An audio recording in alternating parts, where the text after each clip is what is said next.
2012ஆம் ஆண்டிற்கான கொரிய மொழி பரீட்சையில் சித்தியடைந்த சிலர் வெளிநாட்டு வேலைவாய்ப்பு பணியகத்தின் முன்னால் நேற்று ஆர்ப்பாட்டத்தில் ஈடுபட்டனர்.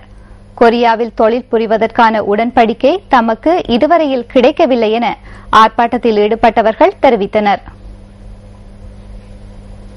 2013ஆம் ஆண்டு பரீட்சையில் சித்தியடைந்த சிலருக்கு கொரியாவில் தொழில் புரிவதற்கான உடன்படிக்கை வழங்கப்பட்ட போதிலும் 2012ஆம் ஆண்டு பரீட்சையில் சித்தியடைந்த தமக்கு இதுவரையில் உடன்படிக்கை வழங்கப்படவில்லை என ஆர்ப்பாட்டத்தில் ஈடுபட்டவர்கள் சுட்டிக்காட்டினார்கள். வெளிநாட்டு வேலைவாய்ப்பு பணியகத்தின் அதிகாரிகளுடன் கலந்துரையாடுவதற்கான வாய்ப்பு ஆர்ப்பாட்டத்தில் ஈடுபட்ட சிலருக்கு கிட்டியது.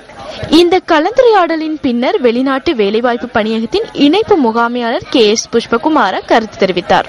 කොරියානු තානාපති කාර්යාලයේ මහත්මින් ගිල කතා කරලා තියෙන HRDත් එක්ක එහිදී මේ අවුරුදු 2014 ඇත්තේ මේකේ 2000 கொரியாவில் உள்ள இலங்கை தூதரகத்தின் அதிகாரிகள் இது தொடர்பில் அவர்களுடன் கலந்துரையாடியுள்ளார்கள்.